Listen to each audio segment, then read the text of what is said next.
lancèrent l'appel de détresse, sachant qu'ils resteraient sans réponse. La galaxie était trop lointaine, l'ennemi trop puissant, et la Terre, trop tard. Du moins, c'est ce qu'ils croyaient, car quand tout espoir s'était éteint, l'humanité arriva, non par la diplomatie, non par des avertissements, mais avec la plus puissante armada de la Terre. Le système stellaire d'Elior était paisible, trop petit pour être important, trop éloigné pour être défendu. Lorsque l'Empire Xalret envahit la région, aucune grande puissance ne réagit. Les routes commerciales furent fermées. Les flottes alliées battirent en retraite. Les défenseurs attendirent des renforts qui ne vinrent jamais. Si ce n'est, un signal parvint à percer le chaos. Un signal humain. Sur Terre, le message ne fit l'objet d'aucun débat. Il ne fut pas soumis au vote.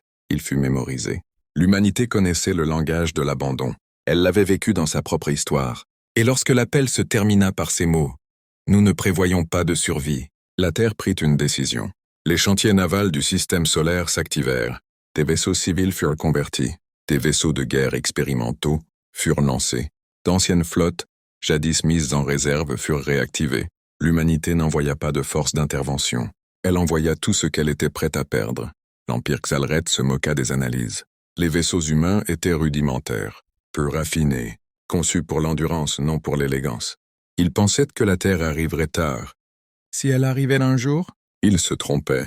Les premiers vaisseaux humains sortirent de l'hyperespace sans prévenir, puis des centaines d'autres, puis des milliers. L'espace lui-même sembla plier sous le poids de l'armada. Les vaisseaux humains ne formèrent pas de lignes cérémonielles. Ils formèrent des couloirs de destruction. Des tirs de précision décimèrent les vaisseaux de commandement Xalret. Les communications s'effondrèrent en quelques secondes. L'invasion se transforma en déroute. Les humains n'ont pas recherché la gloire. Ils ont anéanti les capacités. Les centres de ravitaillement ont disparu. Les ancres des flottes ont explosé. Les voies de fuite ont été bloquées. Ce n'était pas de la vengeance, c'était la résolution. Les observateurs galactiques ont enregistré la bataille dans un silence stupéfait, non pas parce que les humains étaient cruels, mais parce qu'ils étaient déterminés. Ils sont intervenus quand personne d'autre n'osait le faire. Ils ont mené à bien ce qu'ils avaient entrepris, et puis, ils se sont arrêtés. Plus d'occupation, plus de tribus, juste le silence. L'Elior Reach a survécu. Ses habitants l'ont reconstruit. Mais la galaxie se souvenait de quelque chose de bien plus important.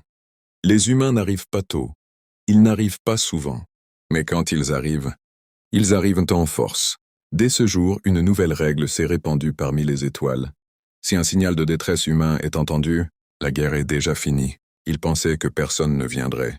Ils pensaient que la Terre serait indifférente. Ils se trompaient, car l'humanité ne mesure pas les distances en années-lumière. Elle les mesure en devoir. Et quand la Terre répond à un appel, la galaxie écoute. Si vous appréciez les récits épiques de H.F. Yang, où l'humanité triomphe des ténèbres de l'univers, abonnez-vous à HFY Paragon Protocol. Ici, nous racontons des histoires où les humains ne sont pas l'espèce la plus faible. Ils sont les derniers à arriver, et ce qu'aucun ennemi n'oublie jamais. Bienvenue à HFY Paragon Protocol. Et les étoiles veillent.